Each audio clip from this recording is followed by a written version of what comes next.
guys, I can't even believe this episode. This is about entombed animals.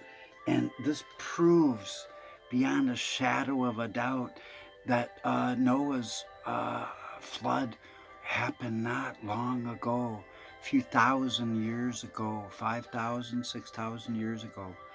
And so it's time because people have been finding entombed animals for centuries stuck in the middle of rocks.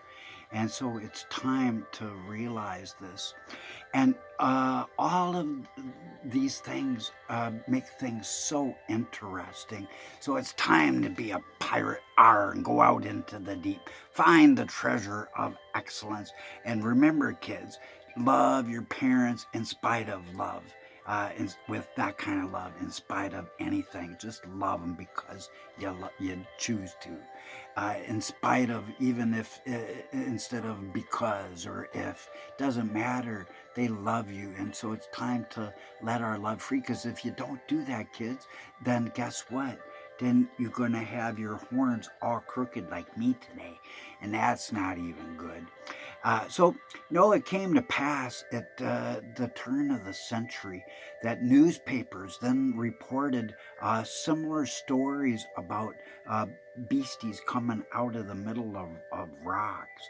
And it came about in an 1880 edition of Tombstone uh, Epigraph of the Arizona Territory. They reported that there was two of them. They shot down a flying monster and had their horses drag it to town, where its wingspan measured an incredible, get this, 60 feet, kids, 60 feet long. That's like 10 6-foot men. Can you imagine? That's like 5 feet, 10 guys standing on each of their shoulders. That's how long each wing was. That is incredible. And his body was 15 feet long. And people were almost shocked to death when they saw this thing. Now, this is a true story right out of the newspaper. And therefore, it made the huge flying beasts of Avatar to seem a little puny in comparison. And a multitude of witnesses then described that beastie as having no feathers, but it had smooth skin, and its wings were composed of a thick and nearly transparent membrane. It looked like a big bat because that was a pterodactyl. And they said it was its name was a pterosaur, like a pterodactyl. And altogether, believe it or not, there have been hundreds of these sightings of these, they call them the Thunderbirds, throughout the last century. These are Thunderbirds. And without question, it happened when it came about that there was this 45-pound little girl. And she was actually, believe it or not, it's in the newspaper, she was picked up by one of these monsters. But search and rescue, they only found her bones. That poor bird that ate her. And that's not even nice. But not even a condor, the biggest bird that we know of, not even a condor is strong enough to pick up a 45-pound child. And the guy that was like Ripley's, believe it or not, his name was Charles Fort. And long time ago, he had a journal, and it was called A Journal of the Paranormal. And he said, I think space has been placed upon a rack by the astronomers, and time has been placed on a rack by geologists, and that the stretching they have done is outrageous because they can't measure by anything other than estimations, because science is faulty and there's error in the and even evolution. It's impossible to get a toad jump out of the, or a fish jump out of the water and become a toad, and that become a lizard, and a lizard become a bear, and like that crazy stuff. Because DNA proves in these days of science that a kitty can only have a DNA, can only produce a kitty, and a dog can only produce a dog. You can't get a fish to produce anything other than a fish, and it ain't going to become a frog, and a frog ain't going to become a lizard, and a lizard ain't going to become something bigger and become a bear. And who do they think they kidding? That is just crazy. And so it came about too that there was other reports. Many live toads were found in plaster in 1771, and then many years later, in April of 1784, a scientist, get this, he opened the encasement of those prisoners to find that those amphibians were still alive and kicking their froggy little legs, kicking.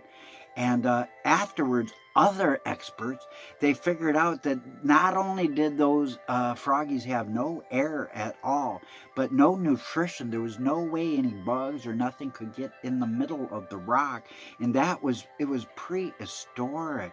And it's time to realize that, you know, a lot of stuff in the world is not really old. I'm going to show you something here, and I'll Google something. That's the nice thing about computers.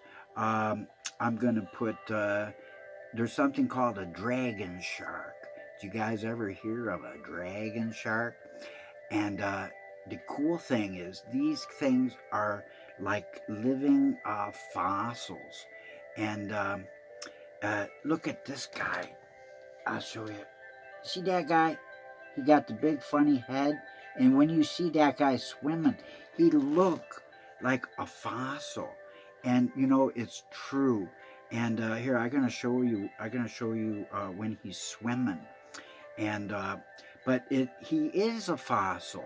He's a living fossil, and they have caliocents that they thought was extinct, and they found those guys too. But this, look at this guy. That it's called a frilled shark, and it's very rarely seen alive because its natural habitat is some 600 meters or more under the sea. It's so amazing. But one lovely Japanese fisherman that's a living dinosaur. Because guess what? When they had Noah's Ark, it didn't destroy the fish. All those fish made it, and they didn't even have spots. I got spots, and that guy has spots. So it's time to be good pirates and go out to the deep and learn some good stuff about God, because mankind wanted to say that monkey came from man, man came from monkey, and all that kind of stuff. You can't get monkey to have a people ever. Never. The DNA of a man creates more people. And so like that, the seed of everything is in ourselves. And so it came also, here's something interesting. According to someone named the Michigan Argus, the newspaper, one man there, the editor, said that he was so curious that he did an experiment. So what he did, he enclosed 3 live toads in plaster in February 1771. He covered them up with plaster. Now you would think covering them up with plaster, no food in there, just trapped in the middle, that sounds kind of cruel. Well, I'm glad that wasn't me. But anyways, he did that. And then many years later, in April of 1784, that was like 13 years later, that scientist then finally opened up that encasement of those frogs, and he found that 2 of them were still alive and kicking their froggy little legs. And afterwards, guess what? Other experts figured out that not only they didn't have no air, but it was really, really wild that they keep coming out alive. That's the weird thing. And so until next time, guys, Always remember the most important thing is love, because love is the answer to all of our problems. But we need to believe truth in order to be able to love God for all the beauty and the crazy, wonderful things that He's done. And we can't allow just evolution to get all the glory when God did all the work. Don't do it. Go to school and mind your mama, and come on back and visit me. I'm Daniel Danny. Just call me Mr. R. Are you into that? I hope so. Come on back. Tell your friends. Bye now.